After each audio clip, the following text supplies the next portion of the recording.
everybody. So much going on in the news today, but it's my Monday, it's chore day. I've done a majority of my chores already, and I have to tackle those sweet potatoes and some apples today. Today's the day, because later this week is a mess. I won't be able to do it later on. So I thought I would show you the sweet potato thing, because you can't just slice them and throw them in the dehydrator. You actually have to do it a certain way. So I thought I would show you that and share that with you. They reconstitute really, really well. They are great dog treats to give the dogs, reconstituted or dried if you want. It doesn't matter. But the dogs love the sweet potatoes. So they're actually so super good to have. I had considered taking what I had left and cooking them and mashing them, and then putting them in the dehydrator, and afterwards breaking them up in my food processor to make a powder with it. I thought that would be really great to have to make casseroles or add to soups, or to just make some sweet potato, like a casserole pie or something. But I'm not going to do that. I'm just going to go ahead and slice these up and dehydrate them and put them up on the shelves. And maybe the next batch that I find, I think I'll go ahead and powder them. But let me show you how I do it. For starters, wash your sweet potatoes. Then you're going to want to peel them. Anything that you dehydrate, you're like this with a peel that's been a root vegetable, you want to take that peel off.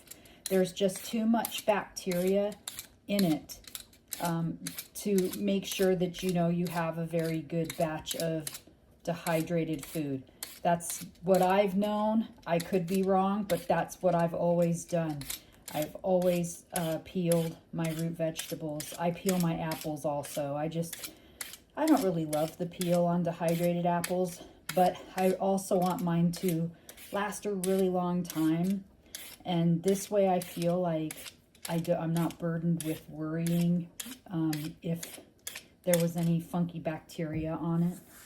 So we're going to go ahead and peel all of these sweet potatoes. Everything's peeled.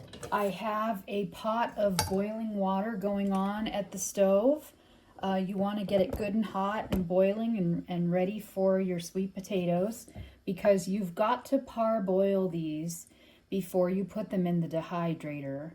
And I like to chop mine a little on the thick side, because I feel like they dry better and reconstitute better. The first time I ever dehydrated sweet potatoes, or potatoes for that matter, I sliced them really thin, and I didn't like how they came out too much. They were just too thin for me. So now I slice them this about that much. Can you see? Okay. That's how much how thick I slice them. And I like how they reconstitute, and that's just my preference. So maybe you like yours a little thinner. Anyway, I'm going to go ahead and slice all of these up. There you go. Everybody's chopped up. And we're going to go ahead and work in batches and put them into the water and take them out. Got the water to a rolling boil. All of the sweet potatoes are chopped up. I'm going to have to work in batches because I used a small pan. I don't know why. I didn't think I had that much, but probably do 3 batches of them. And just take them out when they're about just before they're fork tender. And then we'll put them on a plate and then start spreading them out onto the dehydrator sheets.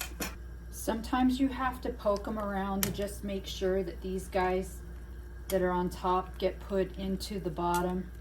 They're big on floating. Sweet potatoes are really light and airy. So you'll want to do that a little bit here and there. All right, these are pretty good. I'm going to not turn off the heat, but remove them. I have a plate down here next to my pot. You can't see it, but I'm just gonna scoop them out. Look at me, just holding this knife like a crazy lady.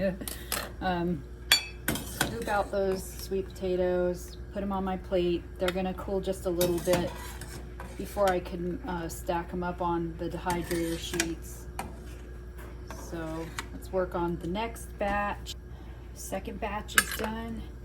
It goes pretty fast once you get them sliced. Then it goes really quickly. You just take them out, put the next batch in, and then spread them on the sheets. It's not that bad of a chore. I don't have a very expensive dehydrator. I've gone through a few of these. They work pretty good, but I didn't even think I had enough space on all these trays for all of these sweet potatoes. But I have 1, 2, 3, 4, 5 trays of sweet potatoes, and they're spread out so it's full. This I'm hoping will be done by tonight, I hope, because I have apples. You can see all of them back there that I need to get done. I don't have time for canning right now. I have time for maybe freeze drying or dehydrating, but that's it. My schedule's just really nuts right now. But I'm gonna go ahead and put these in, and then I'll show you a jar that I've already done. These took about, I wanna say 7 hours to dry. They are completely dry.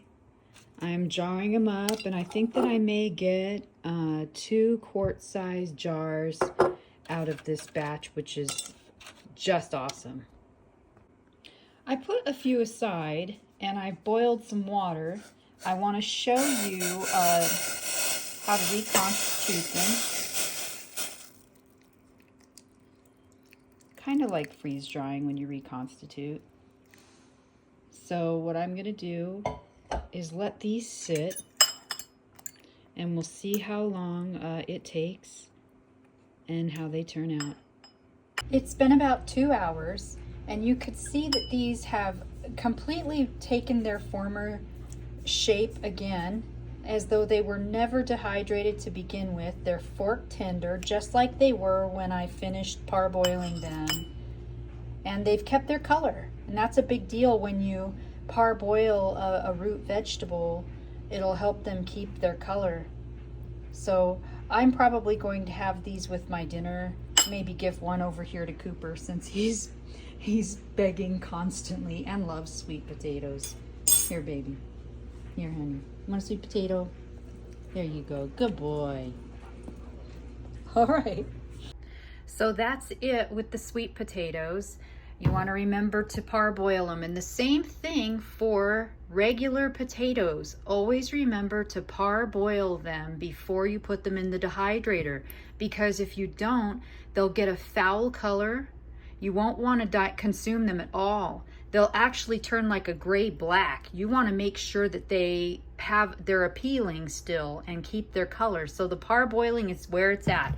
So all of your root vegetables, beets, things like that, you're going to parboil them before you dehydrate them.